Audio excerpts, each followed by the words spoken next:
Good evening. This is Sergeant X. I don't think we need a Gallup poll to tell us that nearly everybody's in favor of a good mystery story. There's enough would-be Sherlock Holmes in most of us so that we get a kick out of attempting to solve a crime, even if it's only on the radio.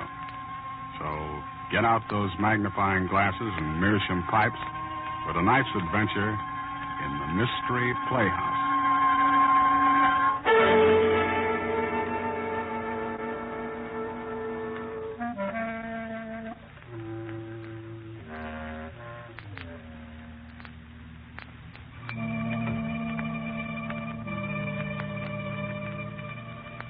Tonight, the Mystery Playhouse gives you amateur sleuths a chance to exercise your talents. We invite you to match wits with the author of tonight's story, Earl Derr Biggers, creator of the Charlie Chan series, and see if you can solve his mystery before the solution is finally given. You will be presented with a murder and 5 likely suspects. And if you catch the various clues as they come, you'll be able to put your finger on the murderer before the curtain falls. And here is a hint to the most important clue of all. It's contained in the title of tonight's tale, 50 Candles. Good hunting.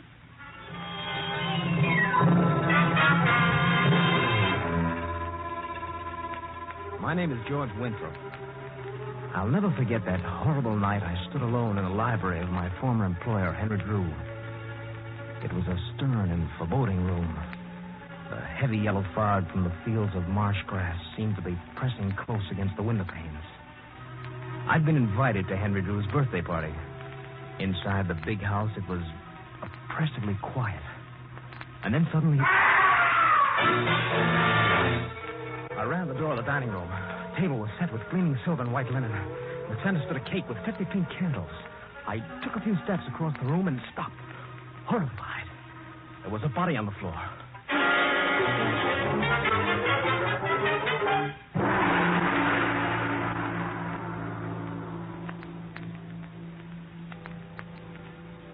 But let's go back to the events that led up to my shocking discovery.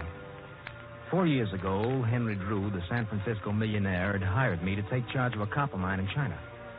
The mine had been a failure, and Drew promised that if I could make it pay, he'd reward me with a third interest in the property. Well, after 4 long, hard, and successful years in Yunnan, I returned to Shanghai to see Henry Drew. Yes, Winthrop, you've done a splendid job, and I'm proud of you. Well, thank you, sir. It was a tough job. I think I really earned my third interest in that property. What? A third interest? Oh, yes, you remember. You said if I could make the mine pay, you'd give me, in addition to my salary, a third interest in the property. Why, you must be dreaming, boy. That's ridiculous. I never made any such promise, and you know it. But you gave me a word. Well, I assume if you have a witness. Of course not, but I fulfill my end of the bargain. I demand that you keep yours. Oh? And I'll accept it. Accept what? Your resignation. Oh, so that's it. Well, you won't get away with it. I'm going to... Oh, am I interrupting something? Not at all. Come in, Carlotta. Have you finished your business? Yes, my dear. We're quite through. Through? Mr. Winthrop, I suppose you'll be glad to get back to the States. Yes, Mrs. Drew. Good day, Mr. Drew. I'll see you in court. I was young and ambitious, and this act of injustice seared my mind with hatred for Henry Drew. Well, I booked passage as soon as I could to San Francisco. The boat was crowded, and I was informed that I'd have to share a stateroom with the ship's doctor and another male passenger. When I went on board and down to my stateroom, I found that already... Make yourself comfortable, Mr. Winthrop. Oh, thank you, Dr. Parker. There'll be another gentleman in here, they tell me. Put my bags in here, Hung. Yes, Mr. Drew. Oh, hello, Doctor. Huh? Winthrop, what are you doing here? These happen to be my quarters, Mr. Drew. Well, in that case, I'll have mine changed immediately. Come along, Hung. Yes, Mr. Drew. What a character, Dr. Parker. The famous Henry Drew made his millions swindling other people. Well, you'll have to admit he has good taste in women. Mrs. Drew is quite attractive. Oh, sure. But he's old enough to be her father. Who's the young American girl that Drew hired as traveling companion for Mrs. Drew? Oh, she's Mary Telfair. Oh? You must be interested. Well, I am, but so far it's all on my side. Excuse, please. Missy Drew would like Dr. Parker come to Drew's stateroom right away. Oh, yes. I'll be right along, Hung. Thank you, Doc. You know, it's an odd thing about his relation to Drew. It's more of a slave than a servant. Slave? Yeah. About 20 years ago, Henry Drew saved his life. And for that, Hung pledged Drew 20 years' servitude. Old Drew really exercised his rights as a master, too. Once he even prevented Hung from marrying a Chinese girl that he fancied. Later, the girl married old Dr. Sue. Well, I imagine Hung will be very happy when his 20 years of slavery end, and he can do as he pleases. In any event, better luck with your romance.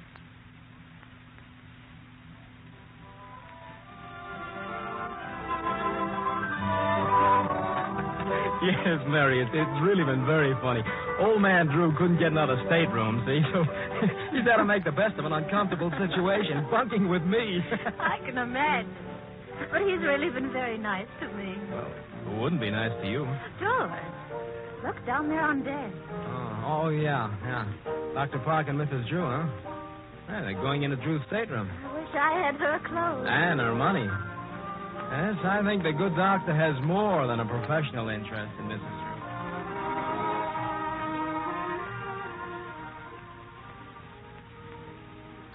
Yes, I gave Mr. Drew a sedative, and he's sleeping quite soundly. The old fossil. It would be too bad if he didn't wake up.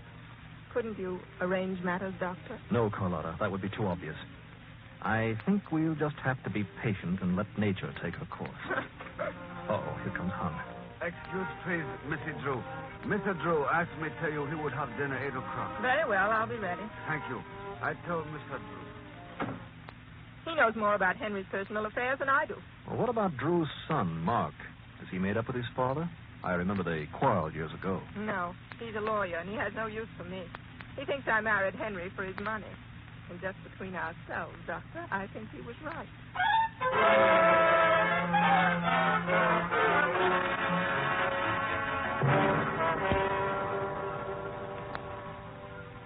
We arrived in San Francisco 3 days later.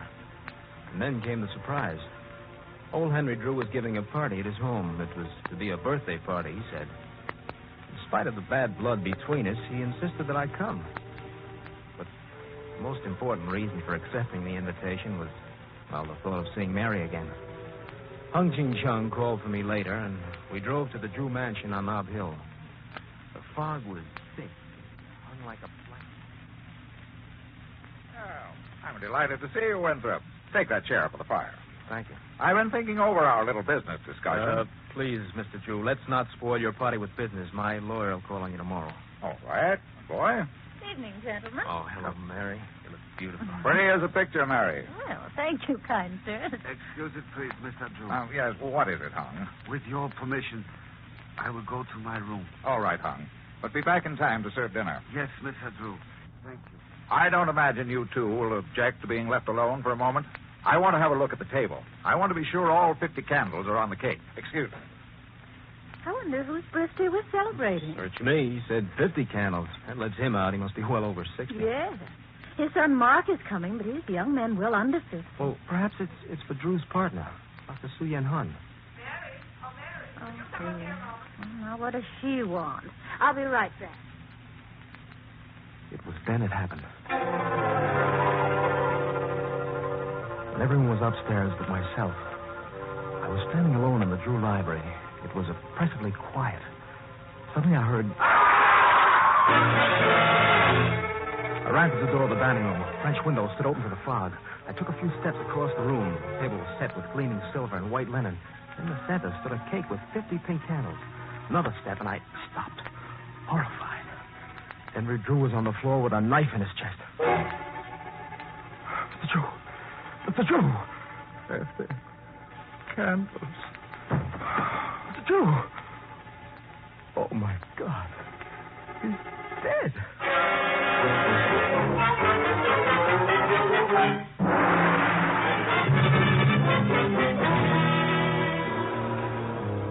I was shocked and horrified as I stood there in the Drew dining room with Henry Drew's dead body at my feet. I stepped quickly to the open French window and saw a dark shadow across the lawn which disappeared in the twinkling of an eye. I heard running footsteps on the gravel path outside. With Without thinking of the danger or consequences, I stepped out on the veranda, stumbled down the stairs, and tried to follow along the path. And then suddenly... Hey, look out. Good Lord, Winthrop. Oh, Dr. Parker, am I glad to see you. What in the world are you doing out here? Something terrible's happened. Well, what is it? Speak up, man. Henry Drew has just been murdered.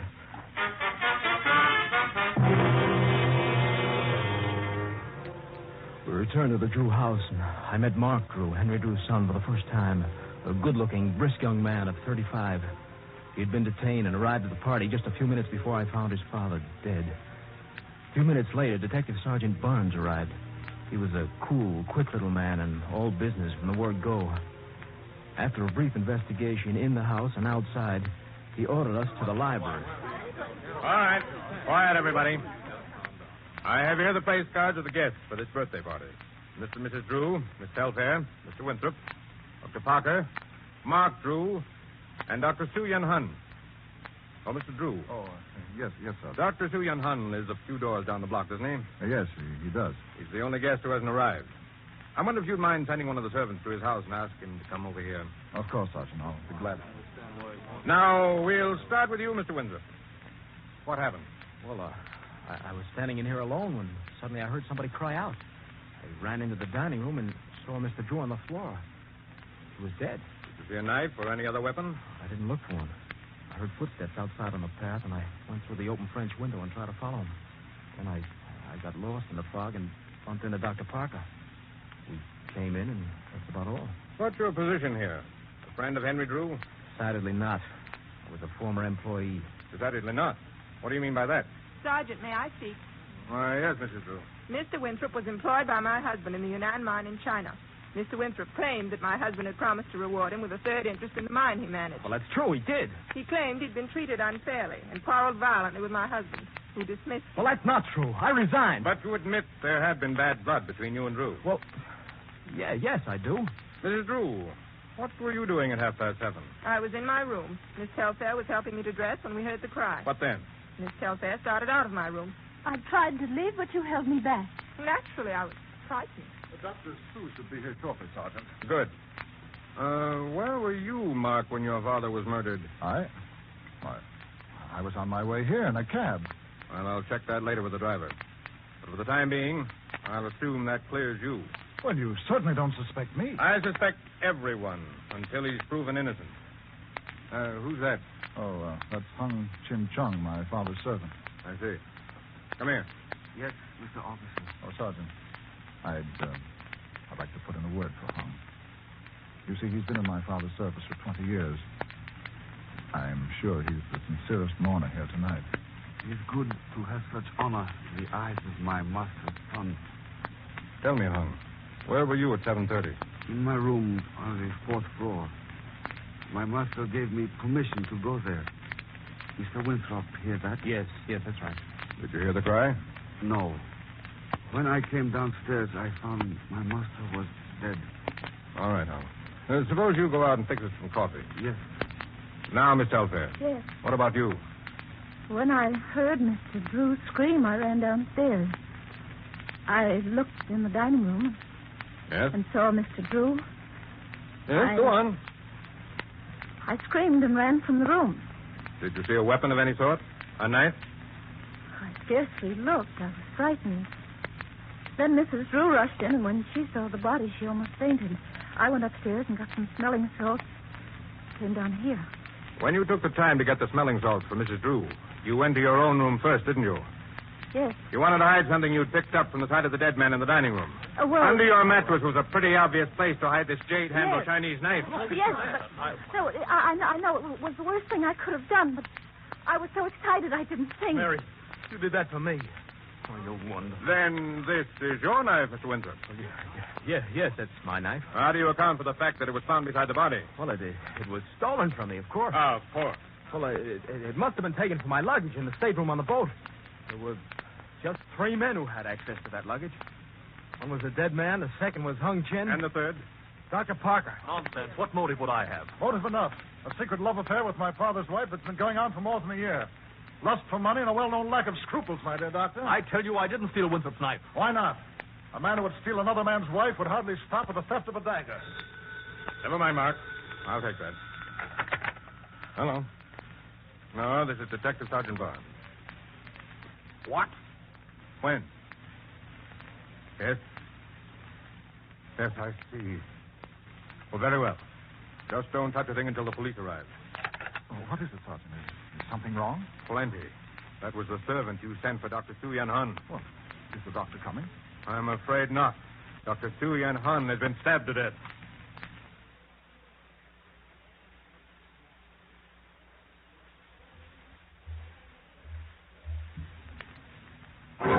Why, that's incredible. Now, wait a minute. Let's not get hysterical. Hysterical!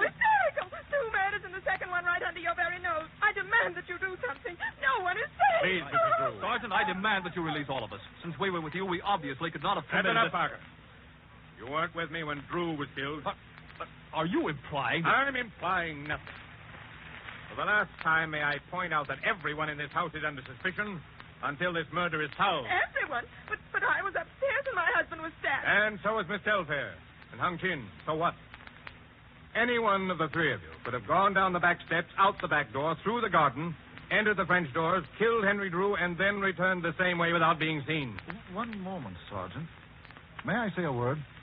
Yes, of course, Mark. Well, it occurs to me there's one important link in this mystery that hasn't been explained. The 50 birthday candles. 50 birthday candles? Yes. Whose birthday is this anyway? Father was 69, Dr. Sue was over 70. Look, may I speak to you privately? Well, all right, come along. Mary, I didn't kill Henry Drew. You believe that, don't you? Yes, George. Oh, and that's all that matters. No matter how this evening ends, it's taught me one wonderful thing. That you love me. All right, everybody. I have an important announcement. My investigation is at an end. You're all free to go now, except George Winthrop. Hey, Of course, you will be called later as witnesses. Sergeant, you don't mean this. No, it isn't true. I'm afraid it is, Mary. George Winthrop, I arrest you for the murder of Henry Drew.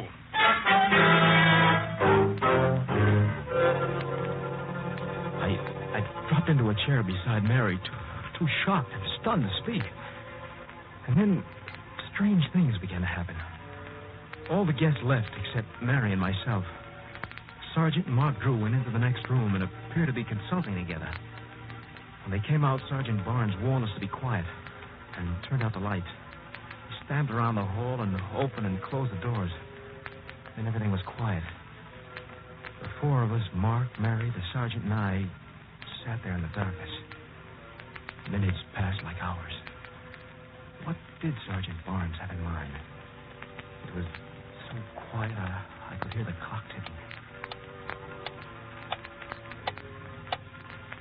Now, Mark, anyone attempting to leave or enter the house would have to pass through this hallway, right? That's right. Good. Now, you better slip out. Take your place in front of the house now. Right, Sergeant. Good luck.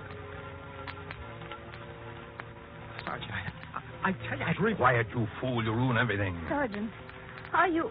That is, are we waiting? Waiting? Yes. You mean... If you both will be quiet and listen and wait, you'll see what I mean. Not a word.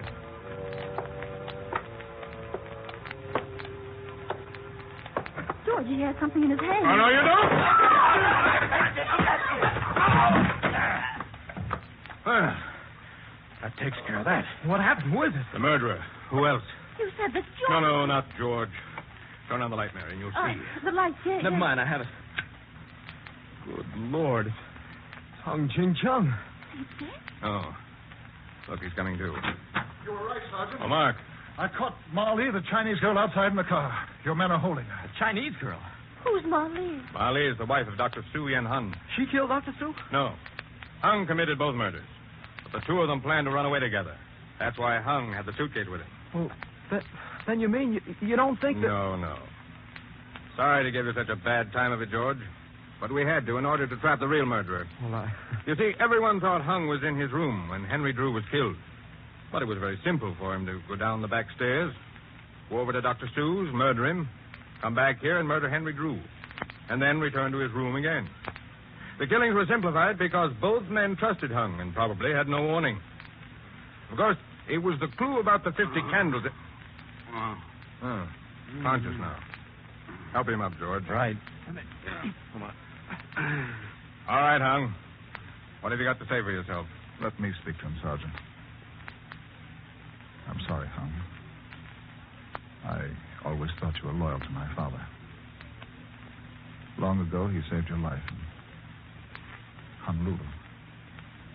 In return, you swore an oath to serve him for 20 years. Today, you are to be a free man. Yes, that is so. Those 50 candles on the cake are for you. This is your 50th birthday. So that's why old Drew said 50 candles before he died. He was trying to indicate the murderer. All right, Hung. You and the Chinese girl... Let the woman alone. She did nothing. She was only waiting for me. Well, then what connection did she have... To you, I tell nothing. To Mr. Drew, everything. All this was to be. Long ago, the gods arranged it. And who is man that he should struggle against the gods? Years ago, I wanted to marry Molle. I asked permission of your father, but he would not share my services with Molle. He took me on a long voyage, and when we returned, Molle had been given to the evil Dr. Suyen Hun. They hated the doctor and Mr. Drew for that. They swore that when I was free, I would kill them. Today, I kept my oath. Do not grieve, Mark Drew. It is the decree of the gods. Now, gentlemen, by your leave... Look out, he has a knife! Oh, that gentleman. No. Sergeant, is he... I'm afraid so. You've done a good job. This is horrible. Poor Hung. You might think it's strange, but my father never meant much to me. Yet Hung, well, he was my friend for as long back as I can remember. If I had only known earlier what the 50 candles meant, this might have been prevented. Yes, Mark. If.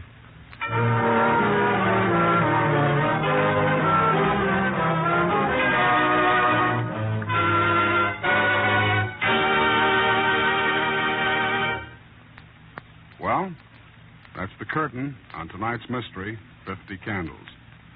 How did you do? Were you able to outsmart the author and put the finger on the murderer? Or did you just jump from one suspect to the other, finally drawing a blank? Well, if you got it right, congratulations. If not, better luck next time. Say, before you put those detective tools away, follow me to the green room and see if you can't pick up a clue or two about our next performance in the Mystery Playhouse. Follow me, please. Come.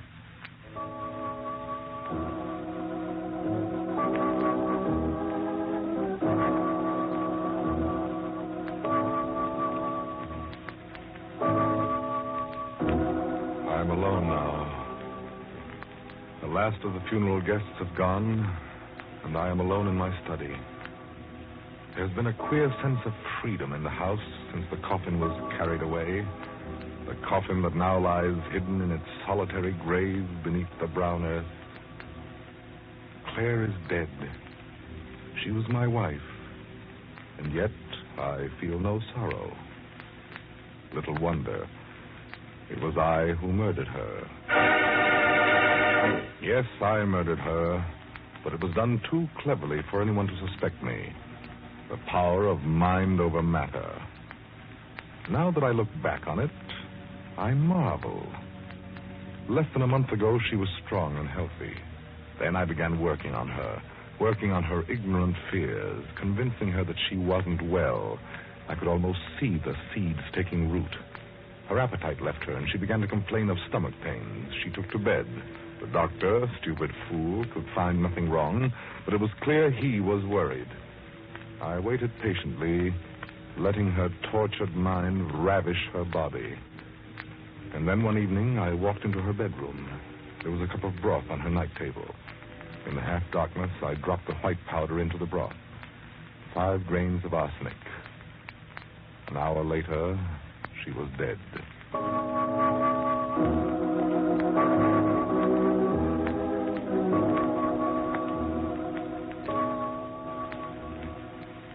Now the worst of it is over. The long night when she lay cold and still in her room adjoining mine. The funeral, the tearful platitudes of our friends, the weeping and wailing.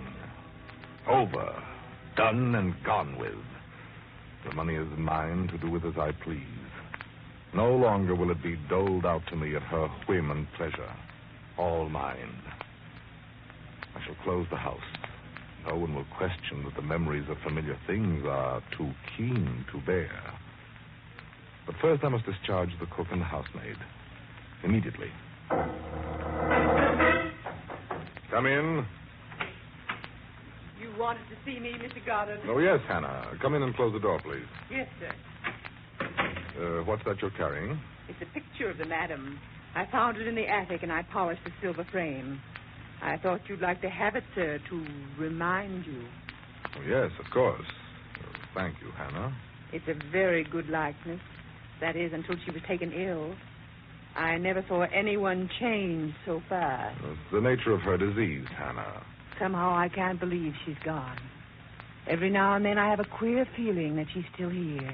You're just upset. I have a feeling she wants to tell me something. Hannah, please. I didn't mean to talk about it, but I keep listening for a voice, waiting to hear what she wants to tell me. When they took her out of her bedroom, I wouldn't let Millie straighten up. I wanted to do it myself. And there, on the night table, was the last thing I'd brought her. A cup of broth. She drunk part of it, but... Hannah, I'd rather not discuss it. I'm sorry. I shouldn't really go on like this, not after what you've been through. Waiting on her hand and foot. I wondered why you didn't hire a nurse those last weeks. Oh, I preferred to do it myself. I was afraid a nurse would have alarmed Mrs. Goddard. Yes, and they're always prying into what doesn't concern them, aren't they? They think they know more than doctors do. Of course, some doctors don't know much at that. Mrs. Goddard couldn't have had a better doctor. And nobody could have done more for her than you did, sir, I'm sure. There are few husbands would have done what you did. Very few. You wanted to speak with me about something, sir? It's not important, Hannah. It can wait for another time.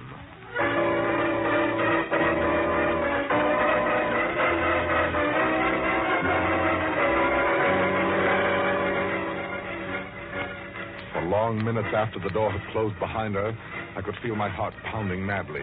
The palms of my hands were cold and damp. Everything had changed. The feeling of well-being and satisfaction was gone, and in its place was nervous, uncertain fear. Why had she made it a point to mention the cup of broth? And what else had she said? Oh, yes. Few husbands would have done more for their wives. More than I did. Very few. The words had double meaning. Had she meant them that way? No, it was impossible. Just a coincidence. A ghastly turn of a phrase. There was nothing to worry about. Nothing. Well, it doesn't look like you'll have much detective work to do in this one. The murderer's already told us who he is. Sounds to me like our next production is going to be one of those psychological stories going all out for terror. No, sir. I don't think there's going to be anything light and airy about our next attraction.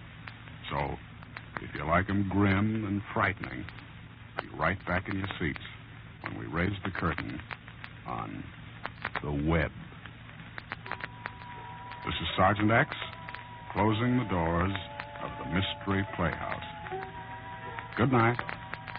Sleep tight.